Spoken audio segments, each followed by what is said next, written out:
Hi guys, and welcome back to the channel. So yeah, in this video I'm going to be talking about my top 15 favourite movies from the year 1993. An amazing year for films, to be honest. Really difficult to narrow this down to 15 movies.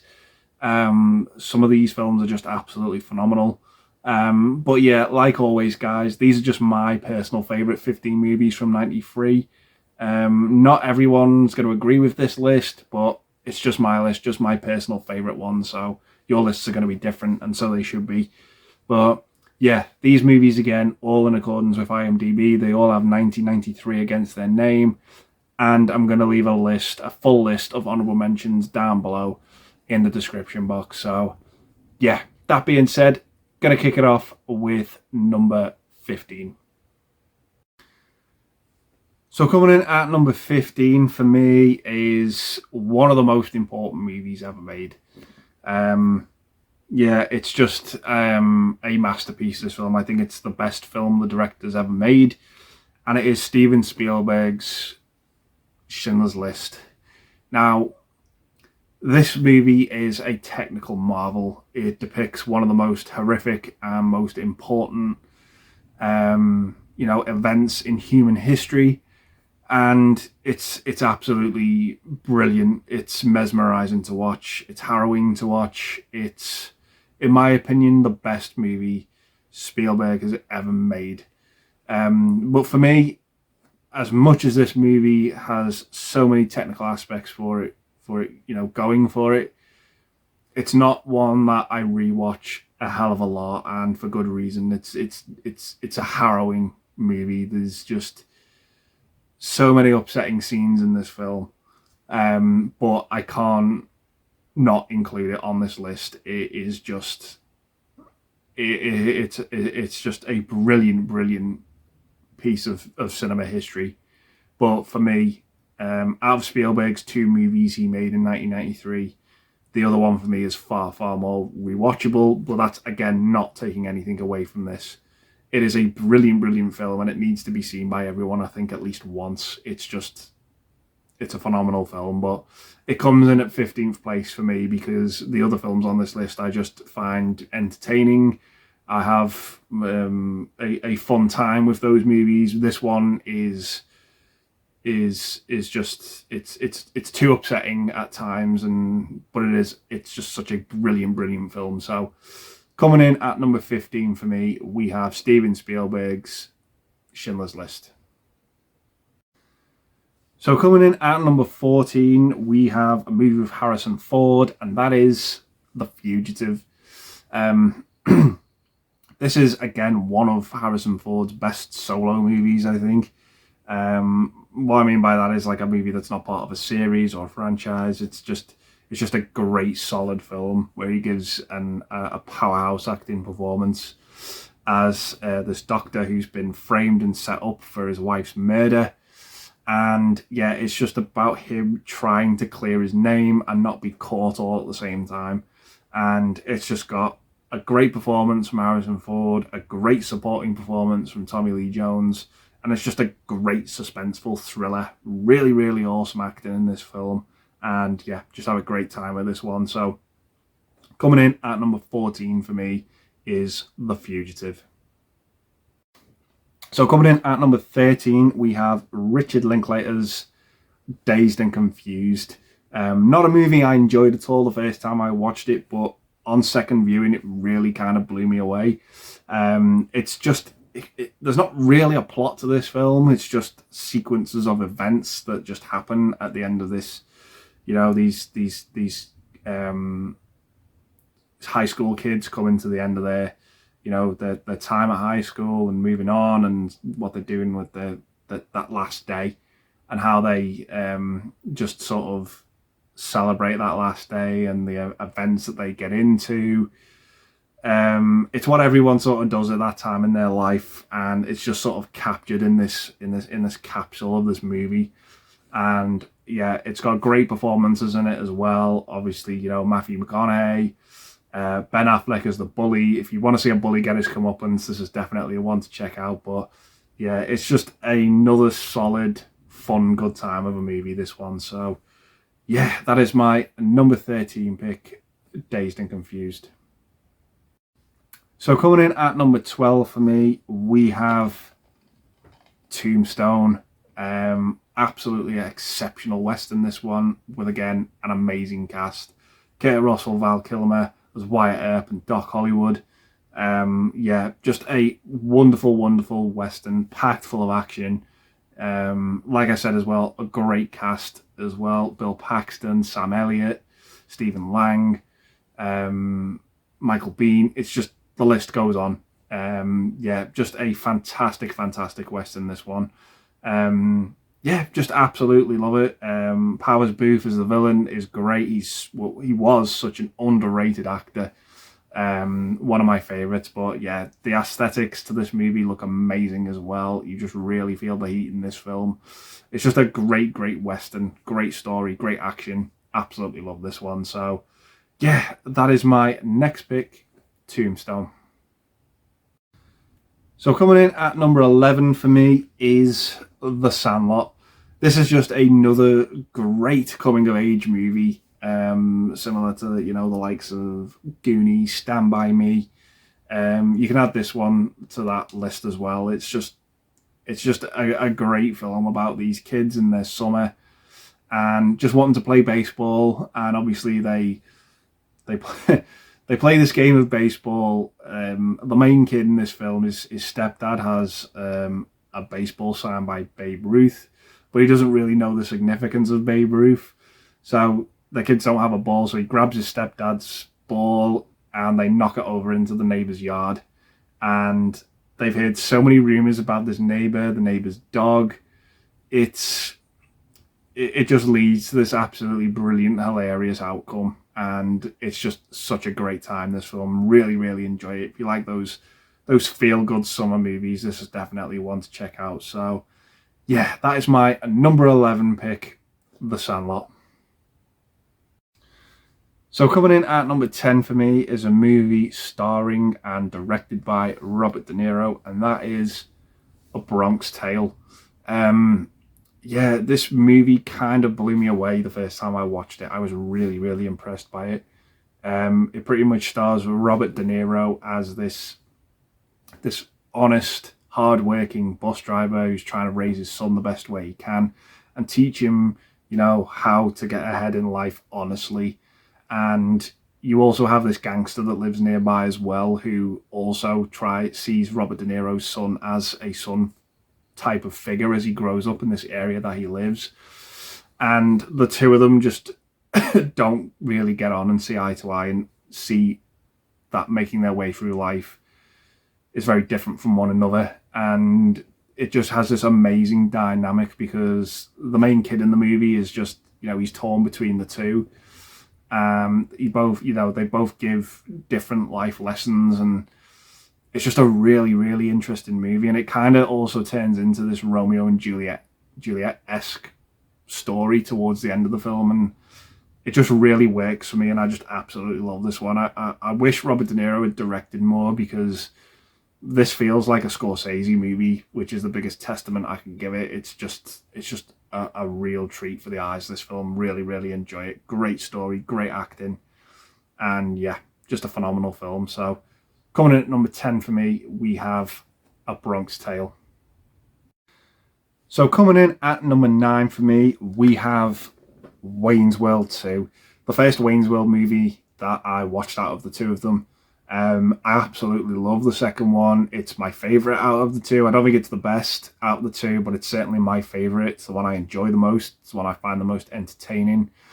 Yeah, I just really, really like it. Really dig the movie. It feels very much cut from the same cloth as the first one. It doesn't sort of rehash the story of the first one. It introduces Christopher Walken as the villain, which is just a great decision. It has one of my favourite sequences out of the two movies, and that's where Wayne meets Cassandra's dad for the first time. The changing from subtitles to dubbing, and that fight sequence is just hilarious. I love the soundtrack, love the look of the movie, and I just have an absolute blast with it. It is just so much fun. One of my favourite comfort movies. So Yeah, coming in at number 9 for me, we have Wayne's World 2. So coming in at number 8 for me, and talking of comfort movies, at number 8 we have Addams Family Values. Again, my favourite out of the two Addams Family movies. Prefer the sequel over the original. I just love this film. Joan Cusack kills it in this movie for me as the nanny, who you find out there's a bit more going on to her than meets the eye. She's trying to marry Uncle Fester and take his money, and it's just great. I love the camp setting of this, where she sends the kids to try and get rid of them. The counselors of that camp are hysterical. They're just off the charts funny. Again, Christina Ricci kills it as Wednesday Addams.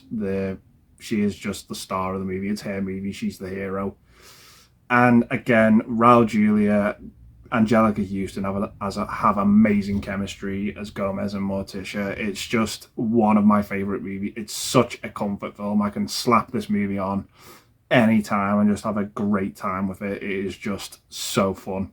The definition of fun to me. Absolutely love this one. So yeah, coming in at number 8 we have Addams Family Values.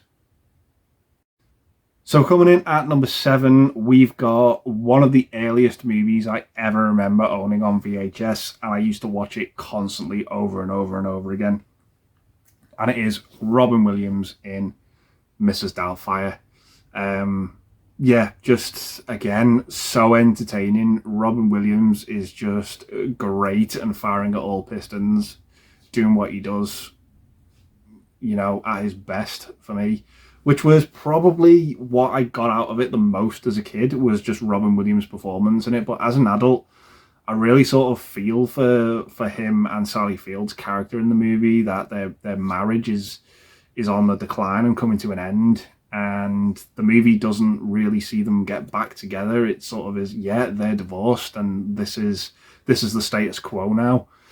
And yeah, the pair of them just gives such a great performance in the movie. It's just phenomenal. But I never really noticed as well, when you watch this film, there's never a scene where they're happy together in the film, apart from maybe the ending.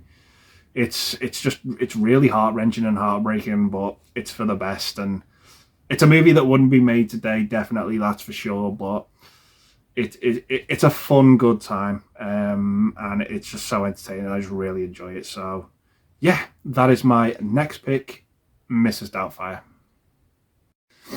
So coming in at number 6 for me is my first ever cinema experience, at least the earliest one that I can remember, and that is Disney's The Nightmare Before Christmas. Just what a visual marvel this film is. The stop motion animation still holds up. It's absolutely fantastic.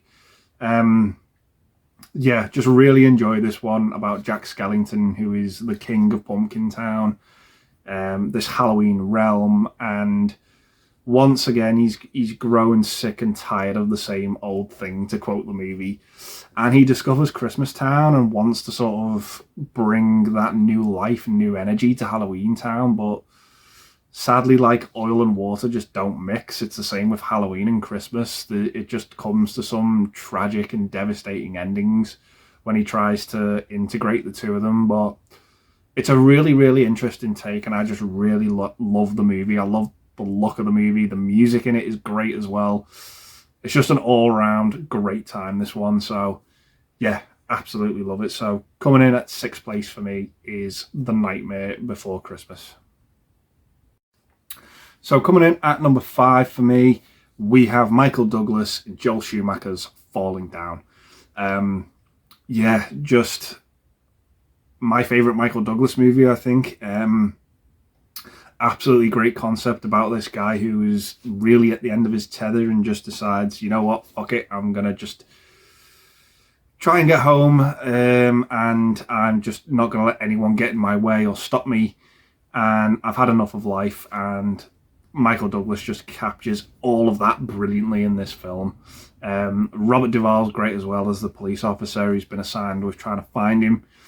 And yeah, it's just got so many great memorable sequences in this movie. I absolutely love it, from the gangland stuff to the bit with the Nazi, to the bit of the fast food restaurant, to the golf course. It's on the move constantly, and it never lets up. It's so entertaining. It never stays in the same place long enough to overstay its welcome. Very transient and on the move paced movie. It's just great, and I love it. And Douglas's performance in the movie just carries it magnificently. And yeah, it's just a brilliant all-round movie about sort of the mental state of decay. And yeah, just a brilliant all-round film. So coming in at 5th place for me, we have Falling Down. So coming in at 4th place, just missing out on the podium places, we have Brian De Palma's Carlito's Way. Wow, this film is just so entertaining. Absolutely love it. If not one of my favourites, Al Pacino performance. It's as Carlito. It's just he's unbelievable in this film.